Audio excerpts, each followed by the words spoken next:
Well, good afternoon and welcome to our February Ranching 101 webinar presented by AgTrust.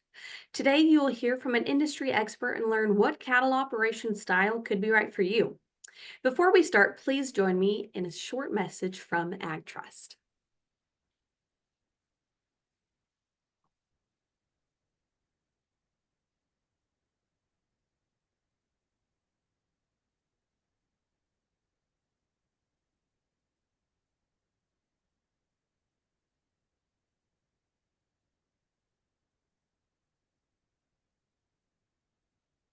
AgTrust Farm Credit, formed from two trusted farm credit associations. Our mission is to provide personalized financing tailored for full and part-time farmers, ranchers, agribusinesses, and rural homeowners.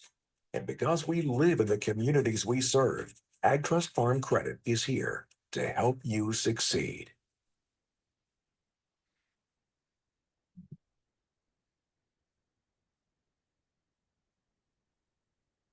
Well, at this time, I'd like to introduce our guest speaker. Dr. Jason Sawyer is the Chief Science Officer for East Foundation, leading research to support effective decision-making in ranching.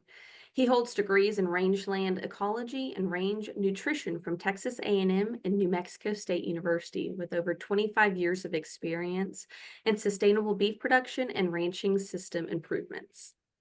Previously, Dr. Sawyer was a professor at the King Ranch Institute for Ranch Management and held roles at Texas A&M and New Mexico State University.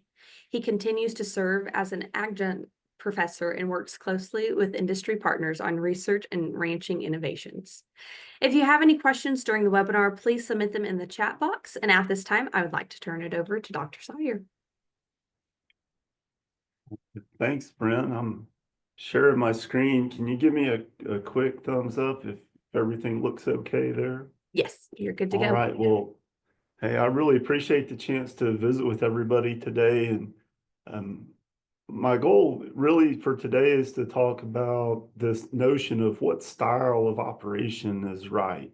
I'm going to kind of rephrase that a little bit, and we'll walk through some enterprise considerations for cattle operators. Before we get started, I want to kind of share with you a little bit about East Foundation and who we are. We ranch across 6 different properties in far South Texas. All of our country is rangelands, and we have no cultivation, and so we operate on that resource base, a pretty extensive system. We are predominantly a cow-calf operator. We also run stocker cattle, some that we raise and some that we purchase. And then we do retain ownership of cattle into a feed yard from time to time, but we don't feed any cattle on site. I kind of bring that up because as we go through today, I want you to really think about your management and your purpose. Because this notion of what's the right style or the right enterprise mix, really the answer to that question is the right one is the one that most effectively utilizes your portfolio of resources to achieve your goals and fulfill your purpose. This is the thing that, I think as humans, we crave, what's the right answer? And this really is a situation where there is no right answer, but we hope to find the best answer for a given situation. If we're effective as managers, then we're able to align our goals, the purpose of what we're doing, with our business plans and operating strategies in order to achieve sort of the most effective resource use for our purposes. Now, our purpose together today is just to develop a framework by which you might be able to evaluate different enterprises and select those that most appropriately meet your goals in the context of your resources. So you'll probably hear me say this too many times as we visit today. I think the most important thing as you start to consider enterprise selection in your operation is really establishing what your purpose is, what your key objectives are, and what goals you would like to achieve. It's always easy to kind of use the 5 Ws here to frame this. And you might think of this as the beginning of a strategic planning exercise for your cattle operation. First, why do you want to do this at all? Now, this chart on the right actually comes from the Census of Agriculture, where they asked cattle operators why they do it. And as you can see, the reasons that people, said that they participated in the business changed a little bit depending on the size of the operation. Now, in most cases, everybody had income, either primary or secondary income, as a primary reason for being in the business or for operating. But you also see that there's some percentage of those that said something else other than a primary or secondary income source was their reason for operating. Now, this is one of those things that's difficult when we're having a conversation like this, because the easiest thing for me to do is put everything in the context of profitability. Now, for us, profitability is really important. And I think even if you have another key objective, that having something that pays for itself is usually pretty high on your consideration list. But overall, understanding why you're in the business will help you more effectively align your resources with the enterprises that are best fit. Who are you doing this for? Are you doing it for personal satisfaction? Is this a family business? Do you have investors or other stakeholders in your business? Are you doing this for your grandchildren, perhaps? All of these, help you identify stakeholders in the business, and that also can impact how you evaluate your resources and select your enterprises. What are your business goals? Is it profitability, equity growth, better asset management? What are your personal goals? Do you have lifestyle goals? One of the reasons that many of us are in or contemplating being in this particular area of business is that we enjoy it. It means something to us. We care about it. For me personally, I've always wanted to be involved in ranching because I greatly admired my grandfather, and he ranched.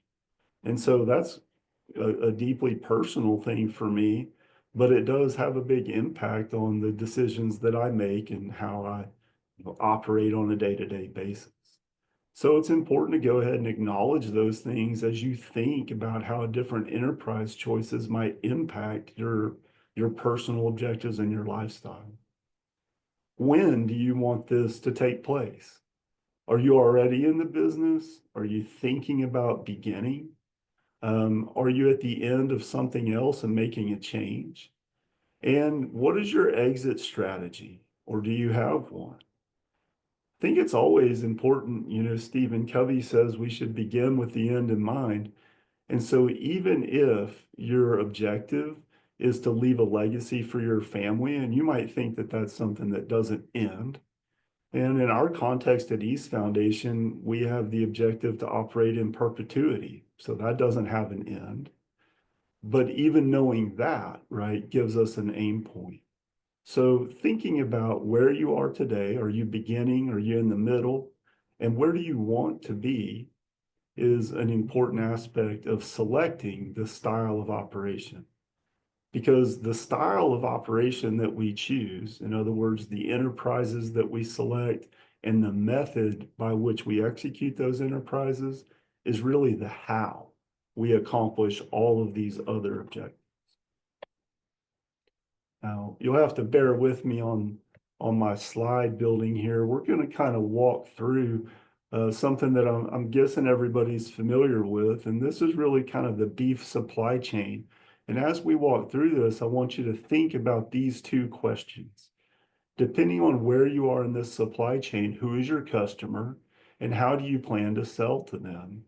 This is a business after all, and we need to think about our market access and how we position ourselves in the marketplace to generate revenue to sustain the business. So we tend to think in the cattle context with the cow-calf operation being the primary production in the supply chain. Notice that I put seed stock there. You know, in some ways, a seed stock operation is a slightly more complicated and slightly more expensive version of a cow-calf operation. And so I tend to lump those two together. The other thing you could think of is that a seed stock operation is a cow-calf operation whose customer is other cow-calf operators. Cow-calf operations often sell their product, their calves, as their primary product to a stocker operator or a grower. I'm going to make a really kind of broad distinction there. For the rest of our conversation today, when I talk about stocker operations or enterprises, I'm really talking about growing cattle on pasture or on grazing systems. And when I say grower, I typically mean there that we're still growing cattle, but we're doing it in a confinement fed type system. And obviously there's some blended systems that have attributes of both. Once those calves achieve yearling age, then they'd move on to a cattle feeding operation. And here I really do mean a confined feeding operation, more of a conventional production system. If you have interest in other types of finishing operations, such as forage finishing, then for our discussion today, I'm going to say that that's really a stocker operation that lasts longer.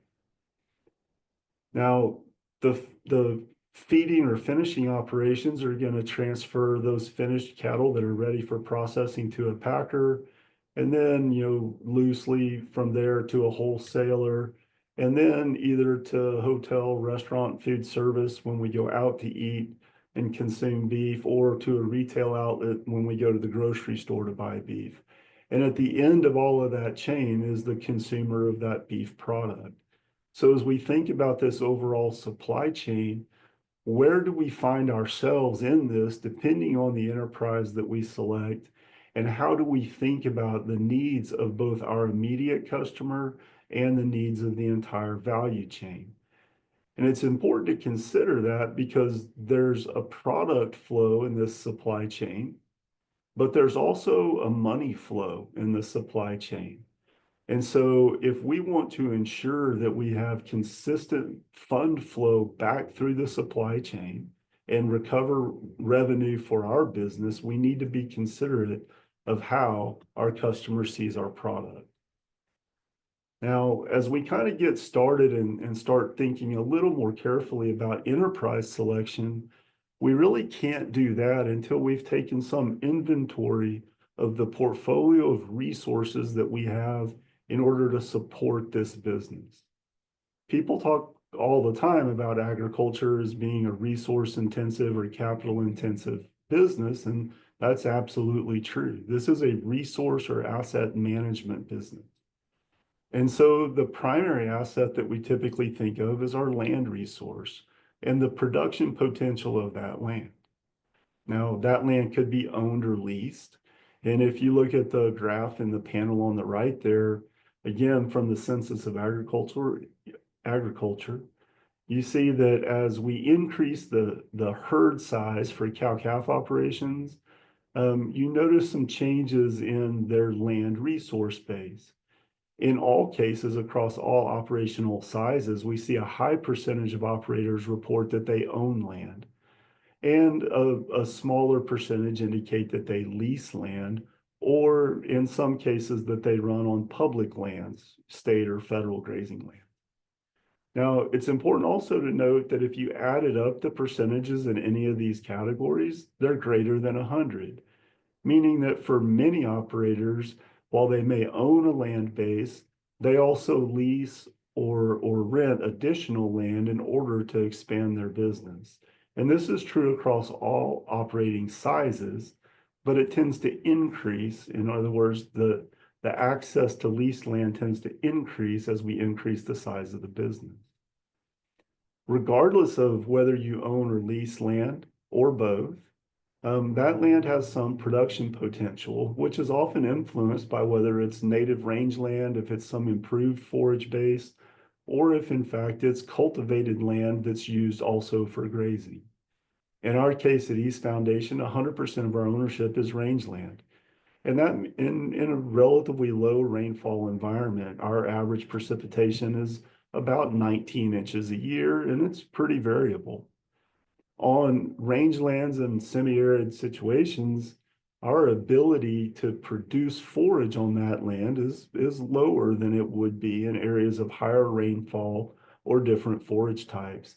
And we have to recognize that production potential as we begin to consider appropriate enterprises for our resource. The improvements to that land also dictate something about our capacity to manage different enterprises. What kind of fences do we have, or do we have fences? What are our water sources and how well distributed is water? And what kind of handling facilities, if any, do we have, as part of these different land bases? Obviously, if we wish to have a confinement feeding operation, we kind of need a feed yard. And if all we have is a pasture, then that's probably not a good enterprise choice for us. Are there any other relevant improvements on, as part of our portfolio? That might include feed bunks, feed trucks, other handling facilities, arenas, horse barns. In fact, often what we find is that some operations have too many improvements. They've got enough capital invested in improvements on the landscape that it might be difficult to manage the fixed cost of supporting that capital investment. So it's something to think about both as we begin and as we build a business. It's always important to consider our financial resources. We had the video that started our session today, which might be a good one to think about, but what are the resources that we have for investment capital and working capital? Again, agriculture is a capital intensive business, and our access to capital has some impact on our enterprise selection and on how we undertake those enterprises. Credit facility, in other words, our capacity to borrow and or the cash reserves that we have on hand also say something about our capacity to absorb risk. And because enterprises differ in their risks, these factors can influence what we choose. Something that we don't talk about probably enough is our access to other management resources. I really like cattle, and I really like rangeland, and I really like cattle on rangeland. And so I tend to really focus on the technical aspects of the business. How should we graze? How could we grow calves more efficiently? What's the best supplementation program or vaccination program for our herd? I'm going to say these are all technical elements of production that are very important, but because I'm the most interested in those, I tend to focus only on those. But if we're going to be successful with whatever enterprise that we choose, and maybe more importantly, are we in evaluating whether we made the right choices, it's important for us to also have access to accounting resources. Do we have good accounting systems, or do we have experts that we can go to for advice? Do we have legal input and resources, whether we have an attorney that we deal with, or I would encourage you to look to Extension here in Texas, because of the absolutely fantastic legal resources that Extension provides for agricultural producers. And don't forget record keeping. Both accounting, I guess, is a form of record keeping, but how do we manage our production records so that we can make better decisions each and every year as we go along? Now, technical guidance and additional technical assistance are always important. And so make sure you know where you have resources for those sorts of assistance as well, whether that's through Extension, your land-grant university, friends, neighbors, veterinarians are often sources of technical assistance or guidance for producers. And then, of course, the NRCS and other federal agencies that may offer technical assistance. The last thing that I'm going to ask you to consider as part of your resource inventory is your labor resources. As we're considering which sort of cattle enterprise we might select, it's important to think about how you're going to operate that. All of these systems require labor inputs. And is that going to be you alone? Are you a one-person show? Are you going to rely on family labor? I used to really think that I would rely on family labor, but then my kids all grew up and left. And so that changes how we think about our need for labor, perhaps. Are you going to be able to access temporary help or labor, day workers, neighbors, other folks that you can rely on occasionally for labor? Or do you need to have permanent employees? And obviously that changes some with both the type and the scale of the operation that you're considering. The panel on the right here shows that as herd size increases, and this is again for cow-calf operators, the percentage of the operator's time, that's their work time per week, that they devote to the operation changes. As you would expect, as the size of the operation increases, the amount of attention it requires from the operator also increases. But this gives you some sense that for smaller or more modestly sized operations, how much effort or time allocation should there be? If the cattle operation is a secondary occupation for you, these are important things to consider as you think about the type of enterprise that your labor resource can accommodate. So now let's talk a little more about the enterprises themselves. And I'm going to remind us that we really want the enterprise that best meets our goals, matches our resources, and fits within our constraints. So constraints aren't a bad thing. Every system has constraints. It's important that we recognize where those are and figure out how to relieve them if we need to. Labor is a fine example of a constraint, right? That we only have a finite amount of labor. If I'm doing the work myself, there's a limit to how much of that I can do or what I can do.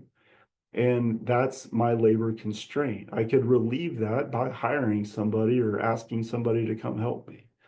So constraints aren't bad necessarily. They're just a fact of life, and recognizing those constraints will help us make better decisions about the enterprises that we enter into. Now, it's also really important that we're able to meet our financial obligations and goals. And so as we consider different enterprises, strongly encourage you to evaluate budgets for each of those enterprises to give you some sense of the financial commitment and the financial opportunities that are associated with those. You can usually find an example for common cattle enterprises like cow-calf or stocker operations for your region by looking at the Ag Economics Extension website listed here. For each extension district in the state, they publish annual enterprise budgets for enterprises common to that district. So in South Texas, that would certainly include cow-calf operations and winter or summer stocker operations. In other parts of the state, you'll find budgets for cattle enterprises that are consistent with that region. Now recognize that the numbers put into those budgets are examples, and you need to modify those to best suit your own circumstance.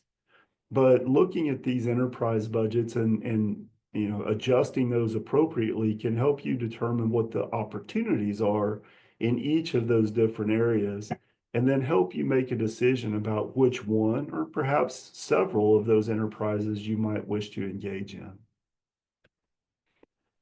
I'm going to give you a little bit of an example here, and I'm probably going to make it overly complicated, but in this slide where I talk about cattle profit centers, you could substitute the term enterprise there. What I really mean is a sort of a discrete unit of production that has certain features. Typical cattle profit centers that we consider are very much similar to that supply chain chart that we looked at earlier. Perhaps we're considering a cow-calf operation where the way that we generate revenue is through calf sales to a stocker operator or a feedlot operator. We might consider a stocker enterprise where we sell feeder cattle to feedlots. We might consider a feeding enterprise where we finish cattle and we sell either those finished cattle or their carcasses. We might contemplate a replacement heifer enterprise where we raise heifers and sell them to other cow-calf operators as brood cows.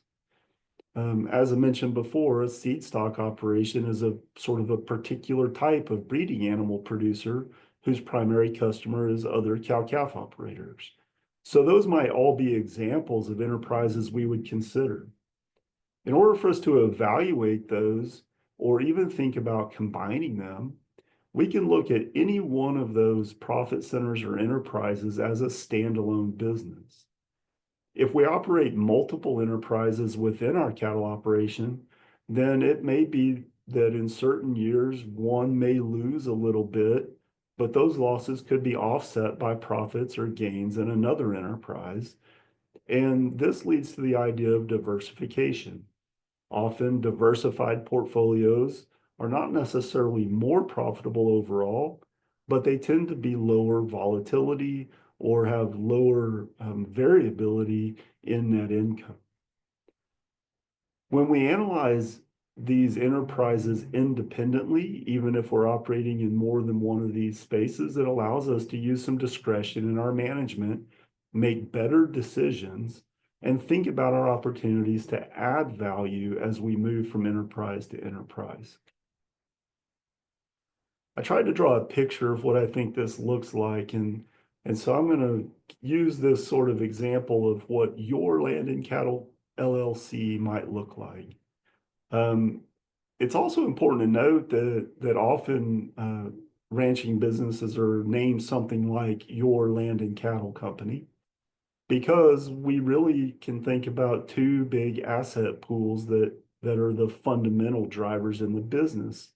We're in the real estate business if we own land, and we're in the cattle business if we own or take in cattle.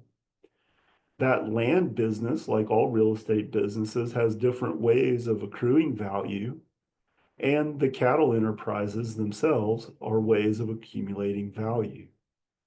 In the land business, we might generate value, right, through appreciation of the land over time. That's often an important element of the overall cattle business consideration for many operators that own land. We might also gain recreational value from that land. We could get revenues from grazing, either from tenant lessees or from ourselves. More on that in a second. And then that land has some improvements on it, working pens, feed bunks, things like that. And maybe we generate value through the rental or the use of those improvements. On the cattle side, we've already kind of talked about these and we understand where revenue gets generated, but think about the cow-calf enterprise. Even if you own the cattle and the land, that your cow-calf enterprise is really a tenant of your land business. Does your cow-calf enterprise pay grazing fees? Does it pay improvement fees of some sort or cover depreciation on improvements? And whether you do this explicitly or implicitly, recognize that that cow-calf enterprise has to pay for the value of the resources that it's consuming. Same could be said for a stocker or even a feeding enterprise or the raising of replacement heifers. Now that's making it maybe overly complicated. So let's take these kind of one at a time. I'm going to give you just a very few considerations for each of these major enterprise groupings within a typical land-based cattle operation. Now, the cow-calf operation is the one that's probably the most familiar to the most people. And the reason I say that is that if we look at the Census of Agriculture data, well over 80%, approaching 90% of the operations that own cattle in the United States would consider themselves, at least in part, cow-calf operators. So there's dramatically more cow-calf operations in the United States than there are any other type of cattle operation. Part of this is that this operation scales pretty effectively. We could have relatively small cow-calf operations on relatively small pieces of land, Or we can have really large cow-calf operations, so they scale in size pretty effectively. Importantly, too, the cow-calf enterprise, of all of the other enterprises we'll talk about, is the only one that we might consider to be an equity operation or an equity-based business model. In other words, the primary wealth generation tool within the cow-calf enterprise is the growth of assets. Now, that might be a land asset, but here I'm really talking about the cattle asset. Because we have cows that produce a calf every year, we don't have to go purchase the cow or the calf every year. The cow is a producing asset. We have equity in that asset, and we generate returns to our equity through the sale of the calf that she produces. Now, this means that these tend to be a bit less volatile, but they're slower in production. So the cow-calf enterprise is a year-long production cycle with relatively slow turnover. Let's call it 1 time per year. We expect a cow to produce 1 calf a year and therefore generate revenue 1 time per year. I'm going to say that a cow-calf operation has a pretty modest labor requirement. And of course, there's a wide range of intensity options within the cow-calf enterprise. And that really, to a large degree, dictates the labor demands, how intensively we operate the business, more so than the fact that it's a cow-calf business. Now, I put lower risk here with a question mark because I think in comparison to the other enterprises we'll discuss, the volatility in net returns in the cow-calf enterprise tend to be lower. That doesn't mean it's without risk. It does typically mean that the risk exposure that we have is to weather and, of course, to calf prices. But because we're not purchasing cattle and then reselling them, our price risk exposure is only in one direction. The next enterprise that we might consider is the stocker enterprise. Now, unlike the cow-calf enterprise, stocker enterprises are margin businesses. In other words, our wealth creation or value creation model here is adding value to a product and then reselling it. We buy a calf, we add value to that calf in one of several ways, primarily by adding weight to the calf, and then we resell a yearling. We transform the raw material of a calf into a different product, a yearling animal ready to go on to the next stage of production. And by creating that transformation, we secure value. That value is the margin or the difference between our selling value and our purchase price. Now, the problem is that both the purchase price and the selling price are volatile. We're exposed to market risk in both directions. The benefit is that these are seasonal businesses typically. We rarely keep stocker cattle for a full year. Typically, we think of stocker operations as being either winter or summer enterprises, although in Texas, our seasons are pretty broad and variable, and so we might operate at different times of the year. And we could operate multiple times per year. So within the stocker enterprise, we have some choices to make. Are we a seasonal operator where we have cattle on hand for part of the year and then sell them and sort of sit still until the next year? Or do we try to bring cattle in multiple times per year in groups, buy a group, produce, liquidate, repurchase, produce, liquidate, so that we stay full all the time, but turn over our inventory 2 or even 3 or more times per year? Now, of course, within these enterprises, the labor demand is quite variable. If we're seasonal operators on permanent pasture, the labor requirement might be slightly greater than that for a cow-calf operation, but of course we could take part of the year off. So that labor demand might be quite seasonal. We might require some additional skill sets though, and we take on some risk given the type of cattle that we bring into this enterprise. What is our capacity to treat sick cattle, to manage calves, and to contain them? Because candidly, our fences probably need to be better if we're in the stocker business versus the cow-calf business. Just like the cow-calf enterprise, there's a range of intensity options available to us here. And we can explore some of that during the discussion time if you would like. But mostly I want us to think about both the kind of benefits perhaps of a stocker enterprise, the seasonality and our ability to control when the operation is at high intensity, and hold that up against the relatively higher risk associated with this business. Now, I'm going to talk very briefly about the feeding enterprise. Like the stocker enterprise, it's a margin business. The value creation is based on the difference between purchase value and sales value of an animal. It's a periodic cycle. We typically feed cattle for less than a year, but our turnover rate is kind of dependent on the size of cattle that we place and what our marketing endpoint is. Now, I'm really not going to talk a whole lot more about the feeding enterprise because I assume that most of the folks on this call are more interested in grazing or land-based businesses rather than feeding enterprises themselves. I don't say that to dismiss this, but I will say that the labor demand tends to be much higher and the capital requirements are much higher for a feeding enterprise at any scale. Could we execute a feeding enterprise with low capital intensity and very low labor requirement? Maybe, but I think that our ability to access a market for our product would be pretty constrained. And so in any case, these are high intensity businesses. They require effort every single day at a fairly high level.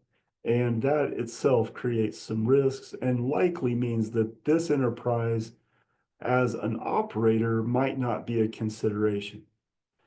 With that said, we at East Foundation don't feed any cattle to finish on site. We do, however, retain ownership of some of the cattle that we produce. We send them to a custom feed yard and pay someone else to feed them on our behalf. Therefore, we would say that we do have a feeder cattle enterprise, even though we don't operate it on site. And for that reason, I'd ask you to still consider this as a part of a portfolio or a possible portfolio of enterprises in your business. Now, in a couple of those previous slides, there was a comment about the intensity of management. You know, in trying to put some ideas together for us today, this notion of the style of management was something that really was on my mind. My natural inclination is to think of that as the type of enterprise, cow, calf, stocker, feeder, etc. But perhaps what we really mean by the style of management is how intensive is the management that we apply to whichever enterprise we've selected. Because any of these enterprises could be managed at varying levels of intensity. Now, I don't want us to confuse intensity of management with attention. We probably have to pay close attention to any of these businesses. Or intention, I mean, we have an intent to produce, and that's a given if we're in this business.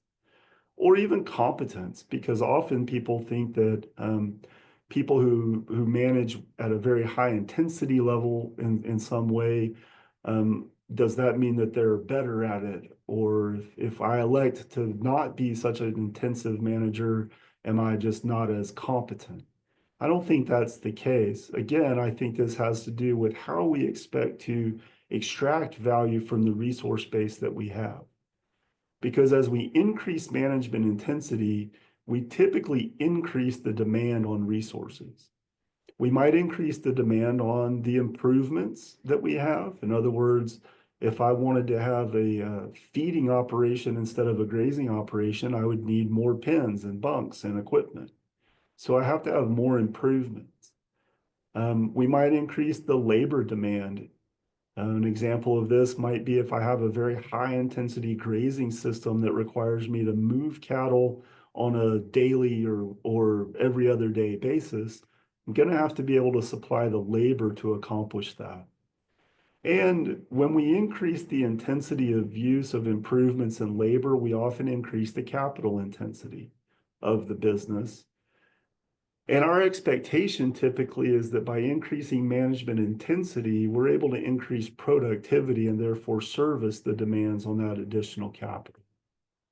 Now, the real question is, would increasing intensity help you to accomplish your goals, or would that in fact take you further away from a goal?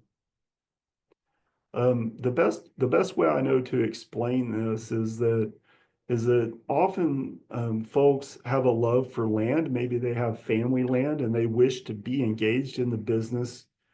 That means a primary goal for them might be a lifestyle goal. Obviously, they wish to make money in the business. Nobody sets out to lose, but they also wish to maintain a certain amount of flexibility in their daily life. Maybe they have another job to go to.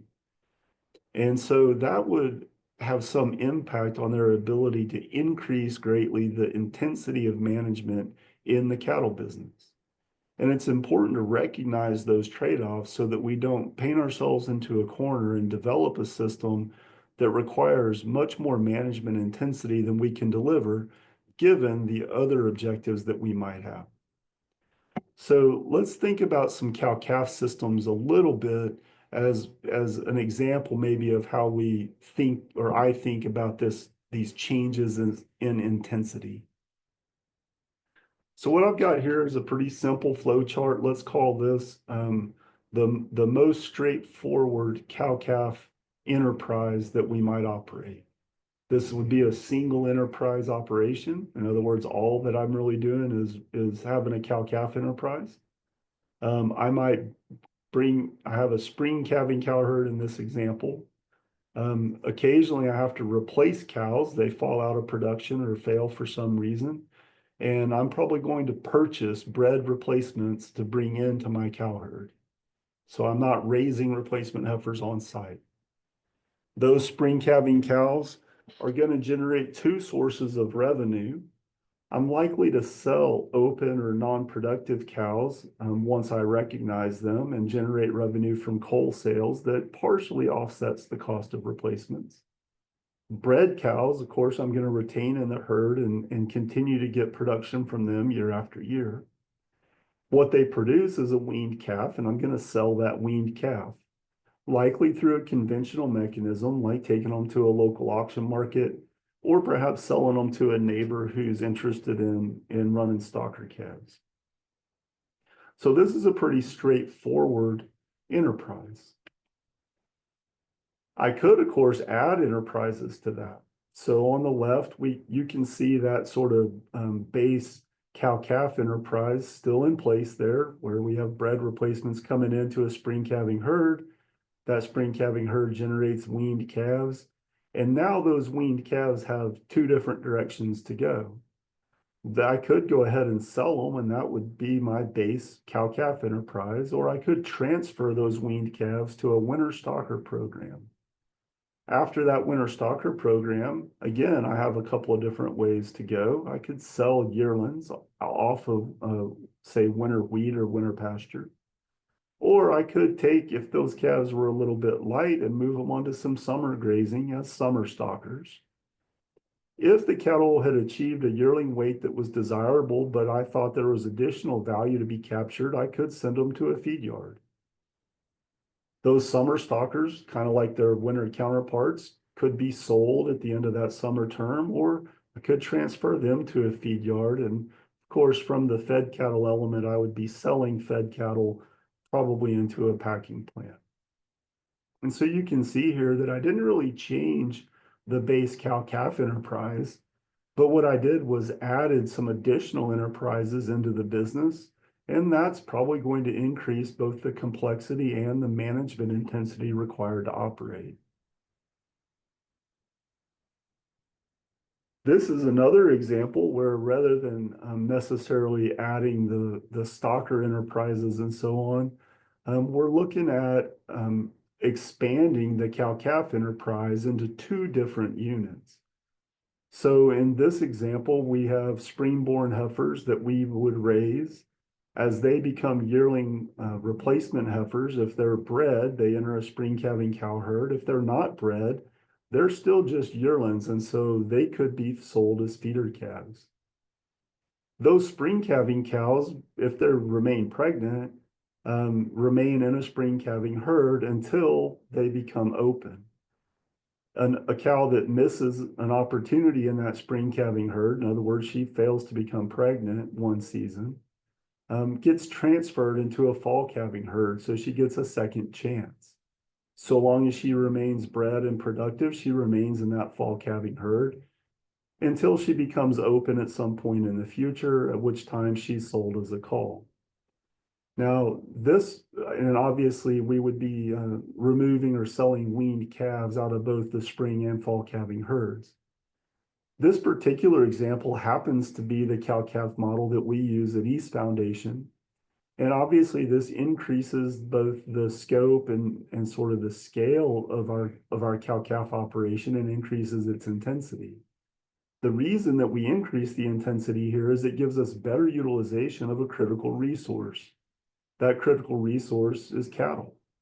By using a dual calving season, we're able to keep a female that we invested in order to raise her and develop a replacement in production longer, and therefore cover more of her development costs and give her more opportunity to produce positive revenue for the business.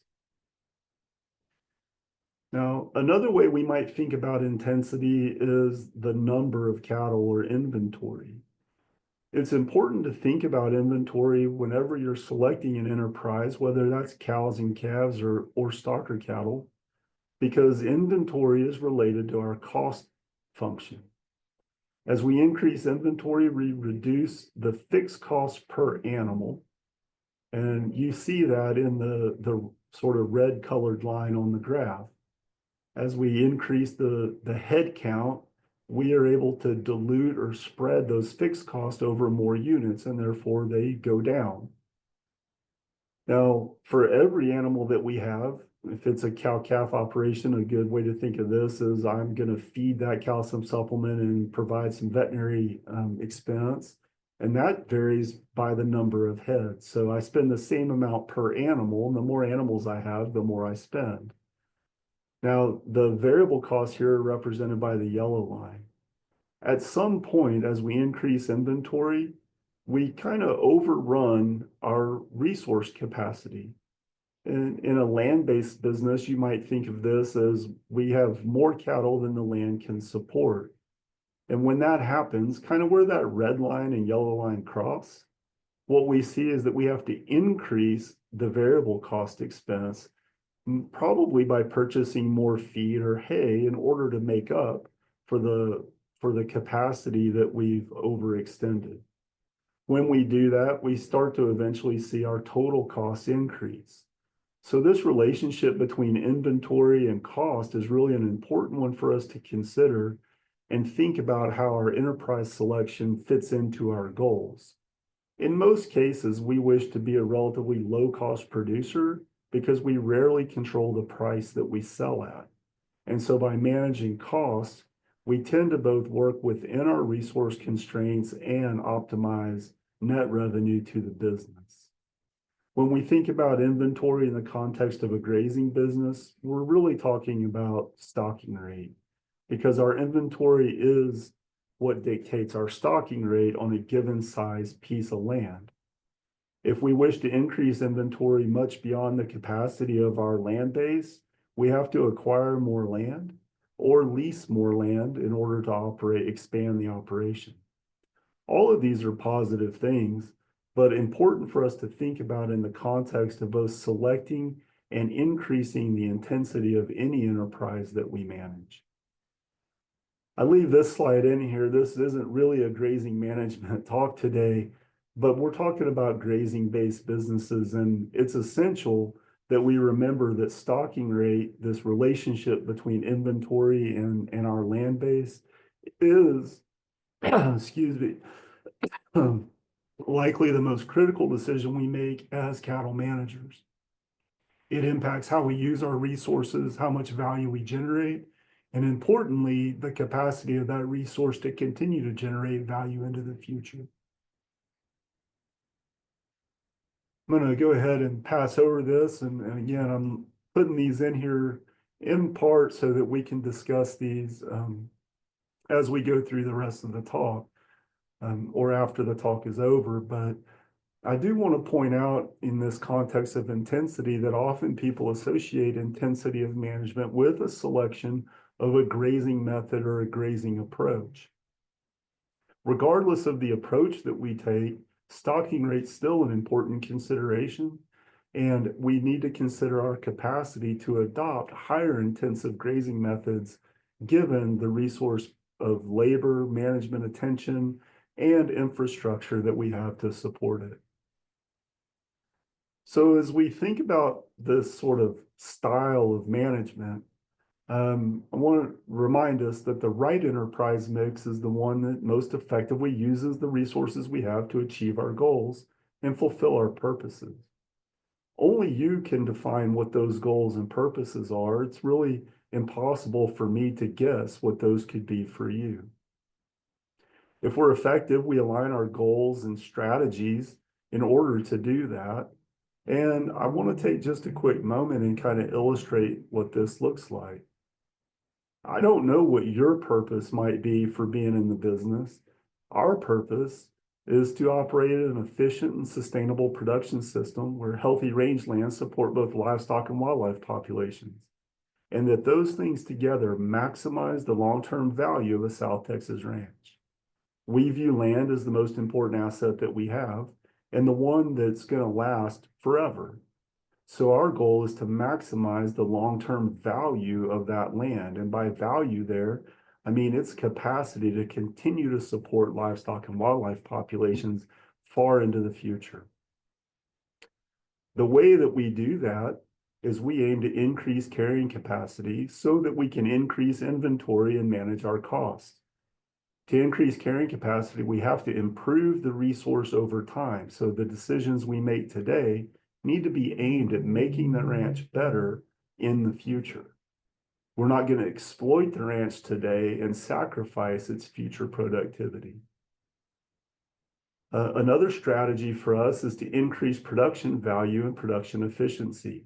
We do that by making sure that we utilize the resource effectively, and that's all of our resources, not just land, but the water resources, the human resources, and the livestock resources we have at our disposal. We seek to improve our herd continuously to make our products more valuable, and we seek to deploy risk management tools to minimize our exposure to catastrophic loss. We keep records. Records help us make better decisions into the future, which both help us increase production value and improve carrying capacity, and to track where we've been. We want to use complementary enterprises, this notion that we operate more than just a cow-calf business, but let's consider the other things that we can develop on our resource base to bring value back to the land. That might be wildlife value or other ecosystem services. It might be an expansion of our cattle enterprises. It might be consideration of other livestock enterprises beyond cattle. In all cases, I would encourage you to think about the complementary enterprises that you might be able to develop in your own business, because often these can be added at relatively small marginal cost and give us an opportunity to service the fixed costs that we take on with the ownership of these resources. And lastly, as a strategy, we want to develop human capital. That means that we want to have a culture of engagement. We want all of the folks we work with to be invested, personally, not financially, perhaps, in the business, so that they're seeking to make the best life that they can for themselves, and that makes the business better. We want to develop ourselves professionally and continue to learn every day so that we can more effectively execute these other strategies. So as we think about what we do at East Foundation Ranches, I hope that at least some way translates how our goal set and our resource base translate into our selection of enterprises, and those things together kind of dictate the style of operation that we have. And so with that, I hope we made a decently quick walk through that. And I'm going to go ahead and stop sharing my screen, Bren, and if there are any questions that have come through the chat, I'd sure be happy to give them a try or take some now. Absolutely. Well, thanks for joining us today. And yes, at this time, if you have any questions, please feel free to submit them in the chat box. We'll kind of give everyone about a minute to get those submitted. And if not, and you think of another question, feel free to email us at education@tscra.org, and we'll make sure to get those questions answered as well. So we'll give everyone a few seconds.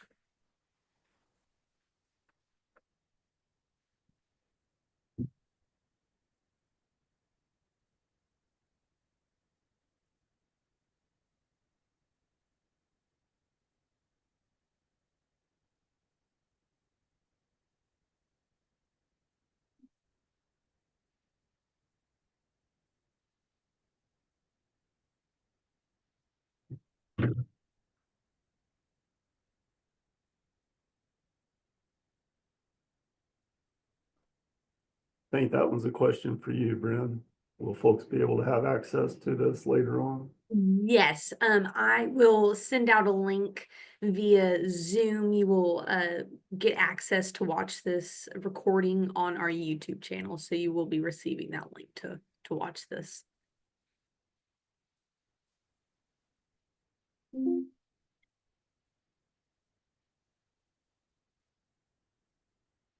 Here we have a question was asked, is there a ranch size that you would consider a minimum for an operation? Well, I'm going to answer that, not trying to be, silly or anything, but a gentleman told me one time you have to have at least one, right, to start. So, really, I suppose that a ranch size of one animal is enough to be in the mix. Is that economically viable? Well, it's probably not going to pay for the land, at that level. But I would say that a group size that's appropriate for the land base that you have access to is the right answer.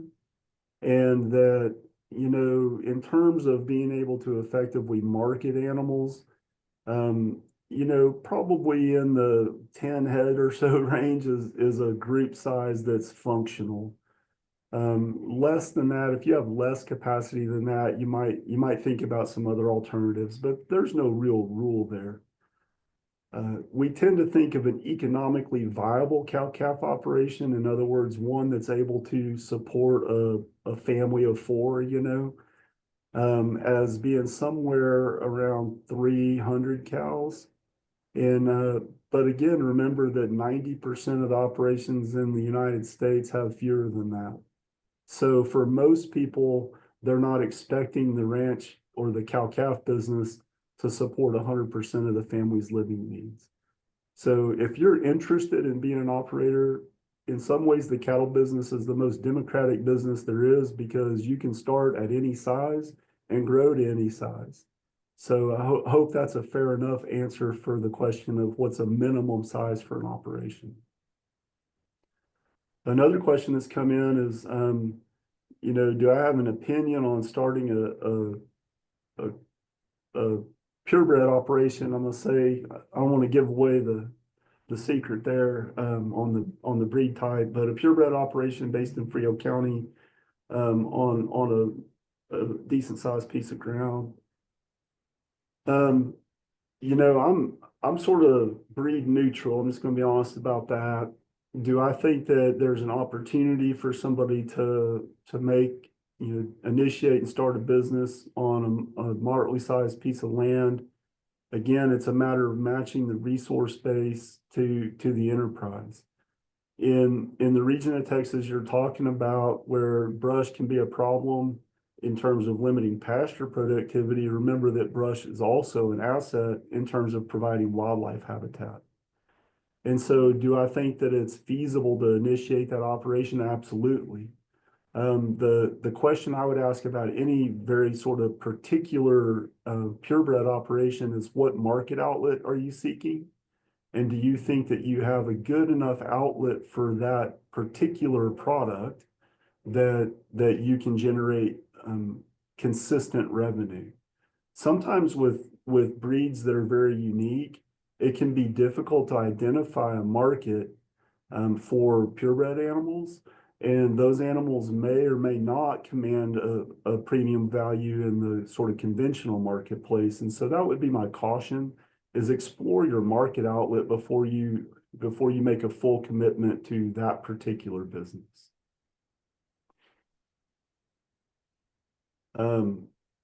You want me can I just keep going there, You sure Brent? can, or I Okay. can read them out loud, however you'd like.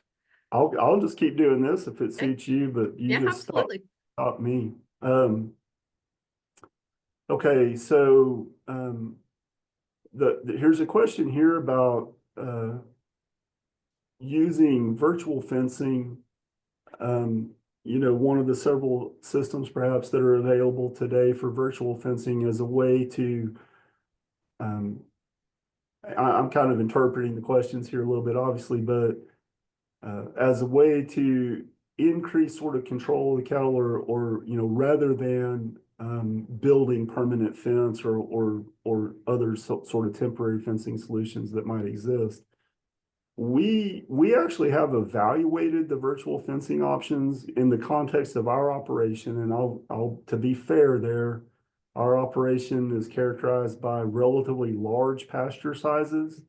And so we often are motivated, to consider cross fencing as a way to improve our grazing distribution, but fence costs a lot of money. And so we have at least studied the potential of the virtual fencing solutions, and at least in our situation where we would be talking about subdividing relatively large land blocks, they do appear to at least be competitive.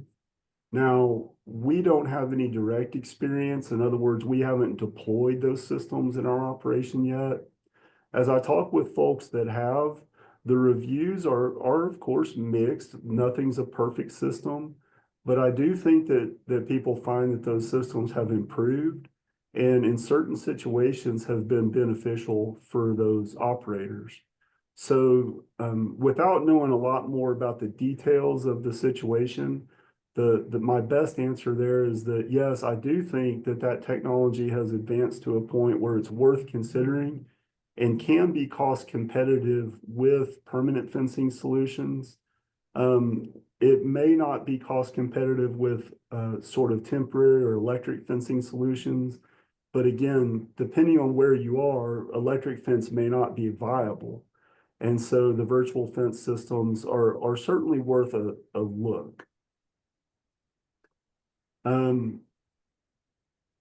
have a question here. What are the options for a pasture with below average forage for a stocker enterprise?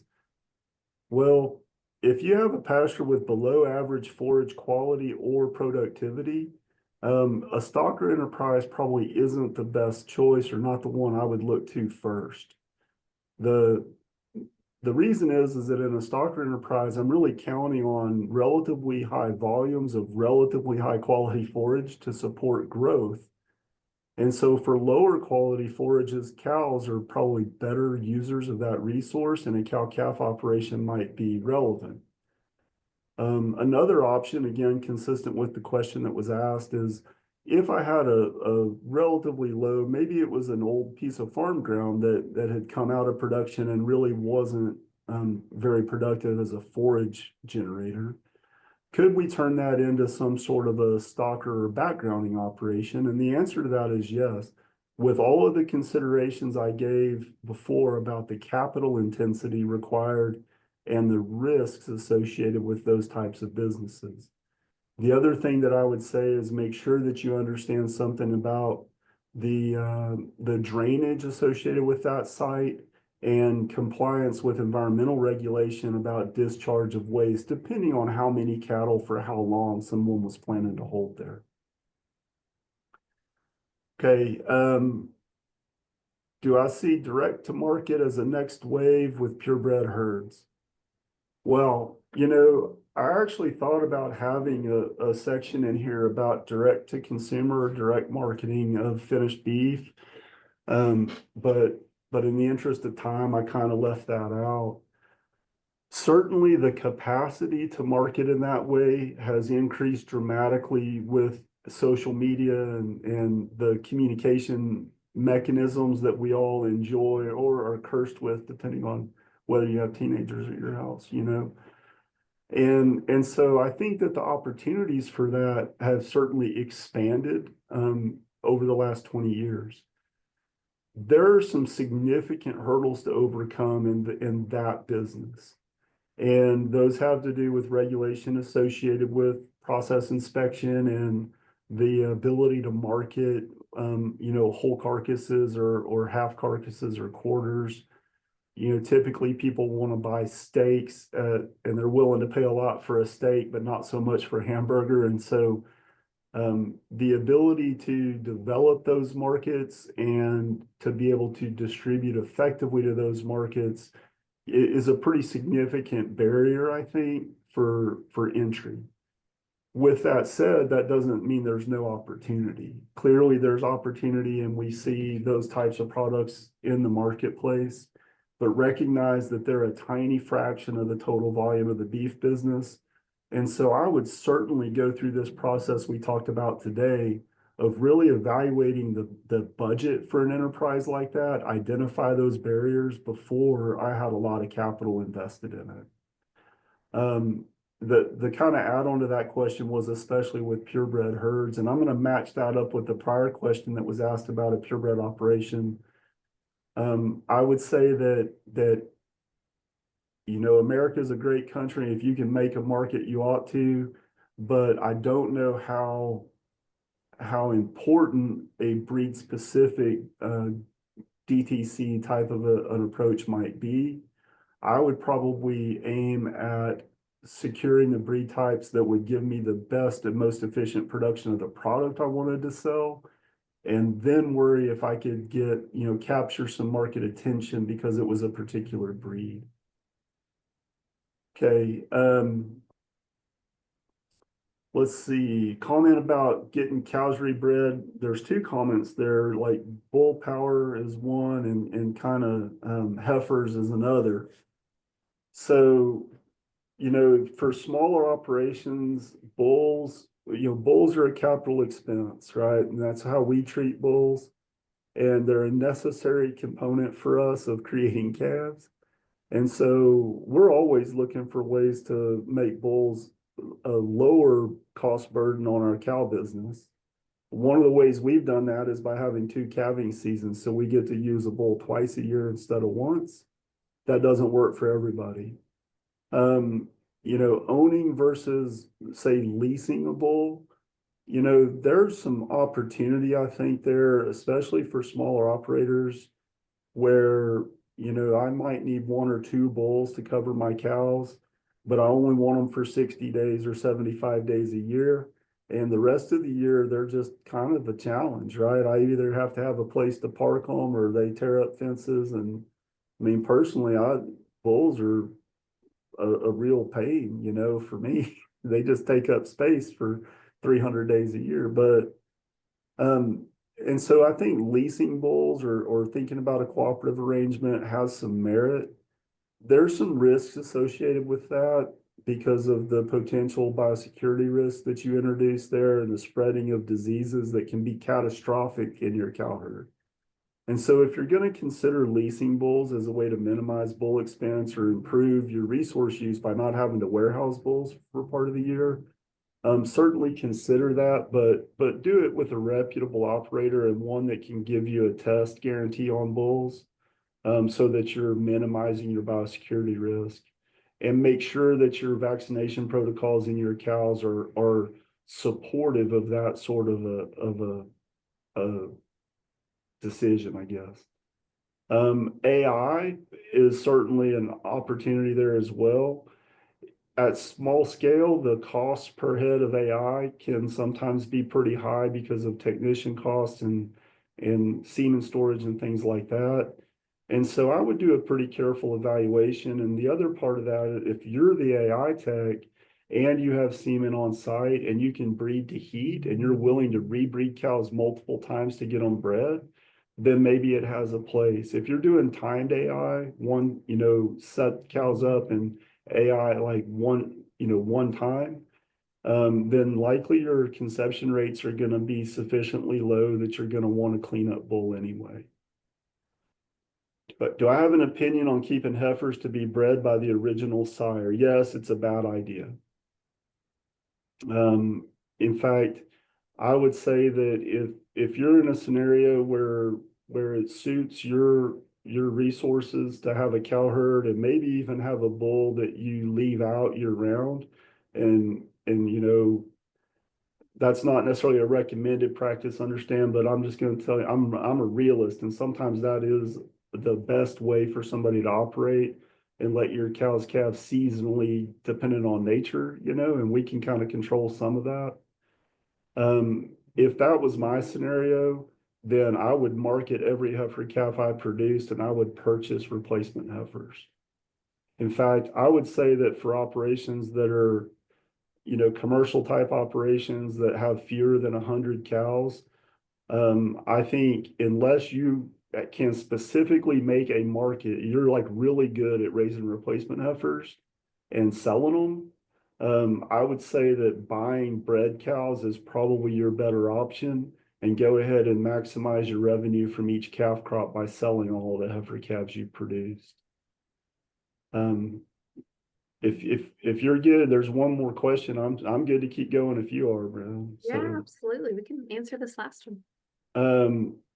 Man, y'all are asking a lot of opinion questions, and my opinion is worth what it's costing you. I promise that. But what's my opinion on a cutter bull operation, and how do you market that? Wow. So this is a pretty good question. Let's take just a second and say, what I would think of as a cutter bull operation is really kind of a specialty backgrounding operation where I'm going to go try to buy short yearling bulls, bull calves that weigh say 500 to 650 pounds that somebody else didn't cut, right? Like they're intact males. And maybe I'm going to take a sidebar real quick there. So the beef quality assurance part of me and the part of me that says, hey, what's the best recommended management practices is you should cut your calves. The realistic part of me says that if you don't have the skill set, facilities, or labor resources to do that, then you're taking on a pretty big risk, right? Because done incorrectly can have pretty severe consequences. And so it's not that uncommon that people might elect to take a little bit of a discount in the marketplace and not cut bull calves and sell them pretty young, because that's a better risk decision for them. Now, in a different forum, somebody might say, well, that was bad. They should not have done that. I'm going to tell you, you need to do what's the best decision for your business. What that does is creates an opportunity for somebody else, for a cutter bull operation, to come in and purchase those bull calves. They're going to buy them at a little discount to the market. They're going to go ahead and apply their skill set in turning those bulls into steers and letting them recover from that, put a little more weight on them and resell them. How do you market that? Well, typically what you're going to need to do in that scenario is be able to market truckloads of those cattle. And you're going to probably want to market those direct to a feed yard. If you're going to market them through an auction market, then you need to probably have awareness of how that market's going to treat those cattle, and that you've provided them sufficient time to heal, gain weight, and recover, so that when they do go to that market, they're gonna receive pricing as if they were just a yearling steer. In other words, I've taken the bull out of them completely. That can be pretty challenging to do. And so typically the market outlet on that is going to be, load or half load type lots that I could sell directly to a broker or to a feeder. I'm going to go ahead and put the caveat in here that business requires a particular skill set and either facilities or other capacity, right, to cut those bulls humanely and manage them post surgery in an appropriate way.